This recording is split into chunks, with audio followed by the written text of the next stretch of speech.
अस्सलाम वालेकुम students. Constitution के पोर्शन के बाद नेक्स्ट पोर्शन आता है हमारे पास ज्यूरिस्प्रूडेंस का। ज्यूरिस्प्रूडेंस के पोर्शन में 10 क्वेश्चन आते हैं जो कि 5 इस्लामिक ज्यूरिस से आते हैं और जो 5 आते हैं वो मॉडर्न ज्यूरिस या इंग्लिश ज्यूरिस्प्रूडेंस से आते हैं। तो अभी हम वो 10 क्वेश्चन करने वाले हैं और साथ देखेंगे कि क्या इस पोर्शन में भी एग्जामिनर की अप्रोच चेंज हुई या उसने वही प्रीवियस वाली अप्रोच रखी है। तो हम कॉन्स्टिट्यूशन के 20 सवाल कर चुके हैं। अब हमने स्टार्ट करना है क्वेश्चन नंबर 21 से जो कि ज्यूरिस्प्रूडेंस का है। क्वेश्चन नंबर 21 जो कि पूछा गया था इंग्लिश ज्यूरिस्प्रूडेंस में से और इसकी स्टेटमेंट है as per jurisprudence by sir John Salmond the law of personal rights was called by the dash and so on. और इसके ऑप्शन है A Aristotle, B Greeks, C Plato, D Romans और इसका जो राइट आंसर है वो Romans है। Question number 22 as per jurisprudence by sir John Salmond dash as so defined is rightly treated as a form of mens rea standing side by side with wrongful intention as a formal ground of responsibility. इसके option है A coercion, B mischief, C negligence, D undue influence और इसका जो right answer है वो C है negligence. Question number 23 Islamic jurisprudence से पूछा गया है as per Islamic jurisprudence by Imran Ahsan Khan Niazi dash is defined as a demand by the law giver for the commission of an act without making its binding and without assigning any blame for its omission।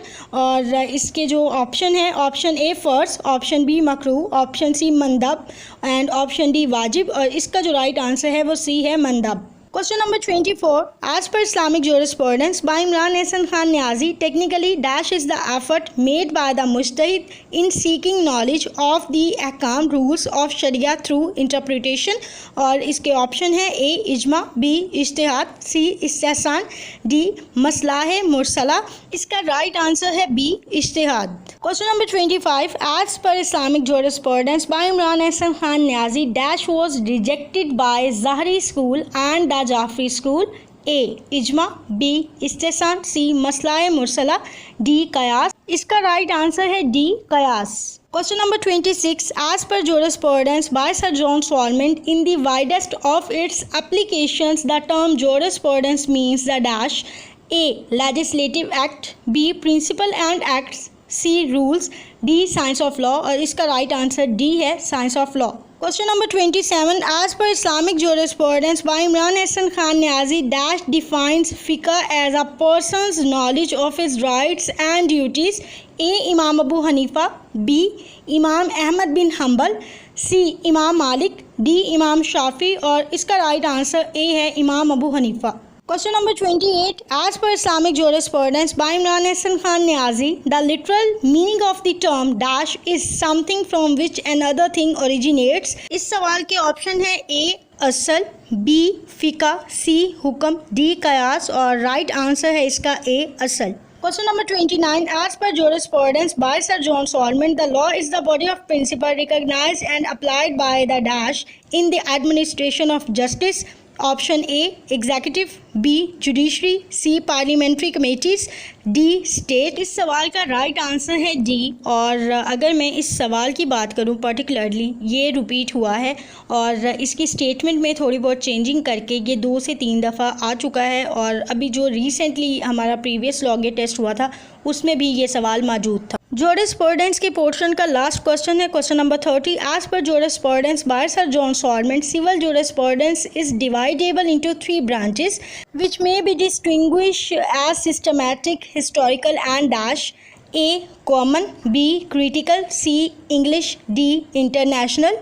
इसका right answer है B critical। इसी के साथ ही हमारा jurisprudence का portion complete होता है और अगर इसको मैं क्रिटिकली देखूं तो जो इस्लामिक ज्यूरिस्प्रूडेंस का पोर्शन है उसमें तो ज़्यादातर सवालात वही हैं जो पहले आ चुके हैं, ठीक है, या टॉपिक वो हैं जो पहले उनको उसने टच किया था और उन्हीं टॉपिक्स में से उसने क्वेश्चन बना के दे दिए हैं। हुक्म वाला टॉपिक 1 से 2 दफ़ा रिपीट हो चुका है, ठीक है, और इसके अलावा इमाम अबू हनीफ़ा पे भी एक क्वेश्चन लाजमी आ ही जाता है हर लॉ टेस्ट में, तो उसमें तो कोई ऐसी अप्रोच नहीं थी उसकी जो कि नहीं होती। लेकिन जो इंग्लिश का पोर्शन है उसमें एक क्वेश्चन तो कंफर्म वो है जो प्रीवियस लॉ टेस्ट में आया था क्योंकि मैंने खुद देखा था तो वो मुझे कंफर्म है। इसके अलावा जो बाकी क्वेश्चन हैं वो बिल्कुल नए हैं और थोड़े से मुश्किल थे इंग्लिश वाले पोर्शन में। तो इसका मतलब ये है कि जो इंग्लिश जूरिस्प्रूडेंस था उसमें उसकी अप्रोच कुछ नया करने की रही है कि कुछ नए एमसीक्यू वो मुतारिफ़ करवाता,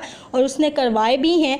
हालांकि जो इंग्लिश जूरिस्प्रूडेंस का पोर्शन था उसमें जो एमसीक्यू आए हैं टॉपिक्स उन्हीं में से आए हैं जो पहले भी टच हो चुके हैं, लेकिन थोड़े नए तरीके से आए हैं। तो जब भी कोई एमसीक्यू रवायती अंदाज से हट के आता है तो हमें उसकी मुश्किल होती है, क्योंकि हमने उसको एक सीक्वेंस में याद किया होता है, हमने उसको वैसे याद किया होता है जैसे हमें ऑप्शन दिए गए होते हैं। तो अगर उसकी सीक्वेंस थोड़ी सी भी इधर उधर हो जाती है तो हमें वो भूल जाता है।